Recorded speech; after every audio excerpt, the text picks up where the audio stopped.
Assalamualaikum dear students, I hope you are doing great and welcome to Psychology with Muqaddas and Psyche Seeker and I hope you have joined the both communities till now. अभी तक आपने join कर लिया होगा दोनों channels को and thank you so much for your support, for your care, for your appreciation. This is lesson number 32. We are going to start the personality disorders in this lesson. So personality disorders आपकी जो name से ही अंदाज़ा हो रहा है कि personality से related हैं, यानी आपकी पर्सनालिटी जो है वो अगर उस पर माल एडजस्टमेंट है या फिर एबनॉर्मल है देन ये कुछ डिसऑर्डर्स हैं इस कैटेगरी में जिसको हम चेक करते हैं। और पर्सनालिटी डिसऑर्डर में आपके जो डिसऑर्डर हैं यानी जो आपके एक्सपीरियंसेस हैं, जो बिहेवियर हैं वो एबनॉर्मल है, नॉर्मल से हटकर है, इनफ्लेक्सिबल बिहेवियर है, यानी आप उस तरह से एडजस्टमेंट नहीं कर पा रहे अपने जो भी आपकी फंक्शनैलिटी है या डेली रूटीन्स जो हैं आपकी या फिर जो भी एक्टिविटीज़ हैं आप उनके साथ या जो भी आपकी लाइफ इवेंट्स होते हैं उनको आप नेगेटिवली परसीव कर लेते हैं या फिर नेगेटिव मीनिंग देते हैं। सो बहुत से फैक्टर्स हो सकते हैं उसके, और पर्सनालिटी के डिफरेंट डिसऑर्डर्स हैं पर्सनालिटी के, हम उनको डिस्कवर करते हैं, उनका ओवरव्यू लेते हैं कि वो डिसऑर्डर्स क्या होते हैं, किस किस तरह के डिसऑर्डर हो सकते हैं इंडिविजुअल में। सो पर्सनालिटी डिसऑर्डर का ऑनसेट एडोलेसेंट में होता है, एडल्टहुड में होता है, अर्ली एडल्टहुड में होता है और ये स्टेबल रहता है ओवर टाइम, और इस तरह से आपकी दूसरी जो फंक्शनैलिटी है या डेली रूटीन है, डेली फंक्शनिंग है, वो भी उससे डिस्टर्ब होती है। और इस तरह भी हो सकता है कि आपको पर्सनालिटी डिसऑर्डर के साथ साथ कोई दूसरा डिसऑर्डर भी हो, और इस तरह के रिलेशनशिप को हम कोमॉर्बिडिटी भी कहते हैं। कोमॉर्बिडिटी मींस दो डिसऑर्डर्स हैं, यानी कि दोनों डिसऑर्डर्स का रिलेशनशिप जो है वो, या दोनों डिसऑर्डर्स के सिम्टम्स सिमिलर हैं, दोनों डिसऑर्डर्स एक दूसरे को इन्फ्लुएंस कर रहे हैं, एक दूसरे को सपोर्ट कर रहे हैं, यानी कि दोनों के कॉजेज़ जो हैं वो सिमिलर हैं या फिर दोनों जो हैं वो सेम उनके सिम्टम्स आ रहे हैं। सो ये कोमॉर्बिडिटी है। एंड देन कुछ डिसऑर्डर्स हैं, इन्होंने क्लस्टर्स में कर दिया, इनको ग्रुप्स बना दिए, उनके 3 ग्रुप्स हैं पर्सनालिटी डिसऑर्डर्स के। डीएसएम में उसको इस तरह से आइडेंटिफाई किया है उन्होंने, क्लस्टर ए है, बी है और सी है। ए क्लस्टर में आपके जो बिहेवियर हैं बहुत ही अजीब होता है, एसेंट्रिक होता है यानी क्रेज़ी बिहेवियर है आपका। इस डिसऑर्डर में डिफरेंट जो है वो पैरानॉइड पर्सनालिटी डिसऑर्डर है, शिज़ोइड है, शिज़ोट्रिपल पर्सनालिटी डिसऑर्डर है। देन क्लस्टर बी में ये जो ग्रुप है, इस ग्रुप में जो इंडिविजुअल्स होते हैं उनका बिहेवियर बहुत ड्रामेटिक होता है, बहुत इमोशनल होता है, बहुत ज़्यादा जज्बाती होता है, यानी नॉर्मल पैटर्न से हटकर है, अब नॉर्मल की तरफ है। इसमें एंटी सोशल है, बॉर्डर लाइन है, हिस्ट्रियोनिक है, नार्सिसिस्टिक है। क्लस्टर सी में देखते हैं, क्लस्टर सी में इस तरह के इंडिविजुअल्स होते हैं जिसमें बहुत ज़्यादा एंक्शस होते हैं, बहुत ज़्यादा फियरफुल होते हैं, और इस क्लस्टर में अवॉइडेंट पर्सनालिटी है, डिपेंडेंट पर्सनालिटी है या ओसीडी पर्सनालिटी है। कॉमन डायग्नोस्टिक क्राइटेरिया में पर्सनालिटी डिसऑर्डर्स जितने भी हैं उनका क्राइटेरिया अगर जो कॉमन है उसके बारे में बताया गया है, और जिसमें कॉमन हम देखते हैं उसमें कि कॉग्निशन में देखते हैं चेंजेस आते हैं आपके पैटर्न में, और अफेक्टिविटी इमोशंस में चेंजेस आते हैं, इंटरपर्सनल फंक्शनिंग में और इम्पल्स कंट्रोल में।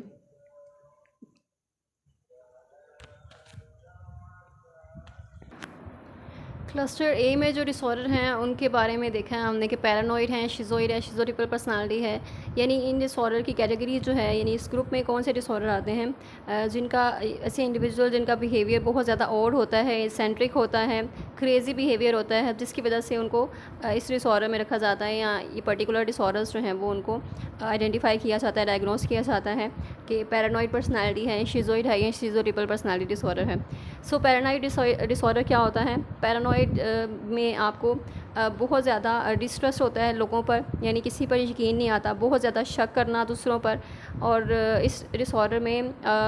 जो है वो आपका यकीन होता है कि हर कोई आपको नुकसान पहुंचाना चाहता है। इस तरह से आप क्लोज़ रिलेशनशिप जो हैं वो उनको भी छोड़ देते हैं, और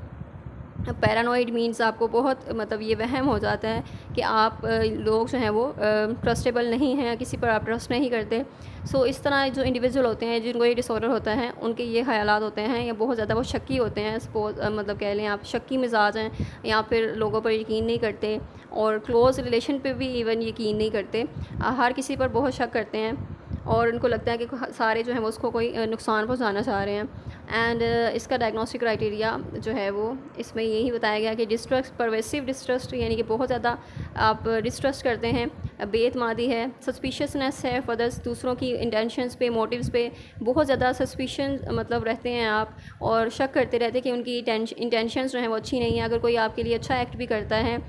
देन आप उसको देख रहे होते हैं कि उसकी इंटेंशन क्या है, इंटेंशन बुरी है उसकी, इस तरह से आप सस्पेक्ट बहुत ज़्यादा करते हैं। और इवन कि आपके पास कोई वो नहीं होता, कोई बेस भी नहीं होती, कोई आपके पास नॉलेज नहीं होता, कोई लॉजिक नहीं होता, लेकिन आप इलॉजिकली सब कुछ कर रहे होते हैं। और अनजस्टिफाइड डाउट्स होते हैं कि कोई आपको धोखा दे रहा है या लॉयल नहीं है आपके साथ, और दूसरों के साथ रिलक्टेंट होते हैं कि वो अपनी इन्फॉर्मेशन शेयर करें, और जो हिडन मीनिंग्स को रीड करना, यानी डी मीनिंग, थ्रेटनिंग मीनिंग्स जो हैं वो निकाल लेते हैं इवेंट्स में से, हालांकि वो थ्रेटनिंग नहीं होते बल्कि वो उन्होंने खुद ही मीनिंग दे दिया होता है उन्हें कि ये हमारे लिए थ्रेटनिंग सिचुएशन है। और बियर ग्रजेस, यानी बहुत ज़्यादा इंसल्ट, अगर कोई मतलब इंसल्ट फील करते हैं, ज़रा सी बात पे इंसल्ट फील करते हैं, और जिसकी वजह से वो ग्रजेस को होल्ड करके रखते हैं, दूसरों से नफ़रत करना स्टार्ट कर देते हैं, और इस तरह उन्हें लगता है कि कोई उनके करैक्टर पे या उनकी रेपुटेशन पे अटैक हो रहा है, और इस तरह से ओवर रिएक्ट करते हैं, ओवर रिएक्टिव होते हैं, बहुत ज़्यादा रिएक्ट करते हैं, और अक्सर जो सिचुएशंस हैं या इवेंट्स हैं उनको नेगेटिवली परसीव करते हैं, नेगेटिव कॉग्निशन होती है उनकी, और रिकरेंट सस्पिशन, यानी बहुत ज़्यादा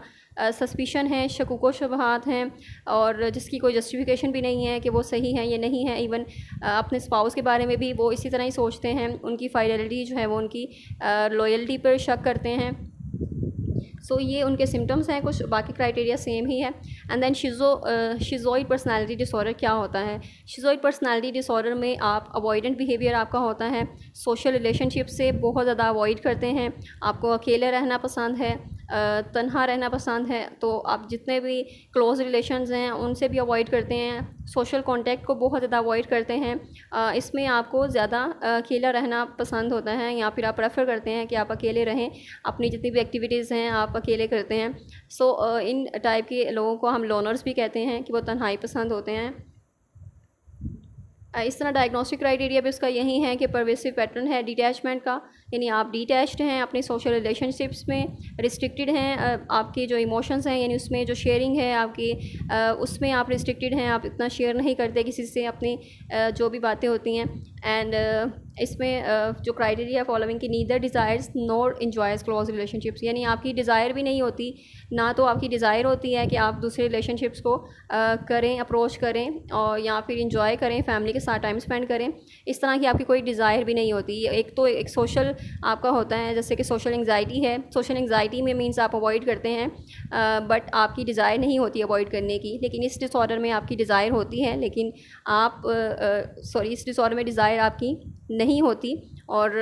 आप अप्रोच भी नहीं करना चाहते किसी को, और इस तरह आप सॉलिटरी एक्टिविटीज़ को चूज़ करते हैं कि आप ऐसी एक्टिविटीज़ मतलब रखते हैं जो कि आप अकेले कर सकते हैं उसको। एंड देन लिटिल इंटरेस्ट, यानी बहुत कम इंटरेस्ट होता है सेक्सुअल एक्सपीरियंसेस में भी, और बहुत कम एक्टिविटीज़ में प्लेयर फील करते हैं, और क्लोज़ फ्रेंड्स जो हैं वो बहुत कम होते हैं, रादर दैन आपके फर्स्ट डिग्री रिलेटिव्स जो हैं ये कज़न्स वगैरह हैं उनके अलावा बहुत कम फ्रेंड्स होते हैं। And then appears indifferent to the praise, यानी जो क्रिटिसिज्म है ये दूसरे प्रेज़ करते हैं तो बिल्कुल उन्हें किसी चीज़ से कोई फ़र्क नहीं पड़ रहा होता, और वो इमोशनल कोल्डनेस शो करते हैं, सर्द महरी शो करते हैं, डिटैचमेंट शो करते हैं, और यानी बिल्कुल फ्लैट एंड इफेक्टिव हैं, मतलब उनके जो इमोशंस हैं बिल्कुल फ्लैट हैं, ना कोई इतना ज़्यादा प्लेयर को शो करते हैं, ना कोई इतना ज़्यादा दुख को शो करते हैं, तो इस तरह उनकी जो इमोशंस हैं वो भी शेयर नहीं करते। दैन शिज़ोटिपिकल पर्सनालिटी डिसऑर्डर क्या होता है? शिज़ोटिपिकल पर्सनालिटी डिसऑर्डर में इंटरपर्सनल प्रॉब्लम्स हैं आपकी, जिसमें एक्सट्रीम डिस्कम्फर्ट है क्लोज रिलेशनशिप्स में, और इसमें बहुत इंपॉर्टेंट, बहुत जो ऑड पैटर्न है थिंकिंग के या परसीविंग के वो देखे जाते हैं, बिहेवियरल जो एक्सेंट्रिसिटीज़ हैं या क्रेजीनेस है वो देखी जाती है, और दूसरों के जब आप दूसरों के इर्द गिर्द होते हैं तो एंक्शस फील करते हैं, और वो आइसोलेशन इख्तियार कर लेते हैं, और बहुत कम उनके फ्रेंड्स होते हैं। इनकी थॉट्स जो हैं बहुत इसेंट्रिक होती हैं, बहुत अजीब सी होती हैं। इसमें डायग्नोस्टिक क्राइटेरिया में चेक करते हैं कि परवेसिव पैटर्न है, सोशल इंटरपर्सनल डेफिसिट्स हैं, यानी बहुत कम मिलते हैं लोगों से, और डिस्कम्फर्ट फील करते हैं, एंड क्लोज रिलेशनशिप्स में भी उनकी जो इनपुट है वो इतनी नहीं है। एंड नेक्स्ट है कि आइडियाज़ ऑफ रेफरेंस, यानी उनको लगता है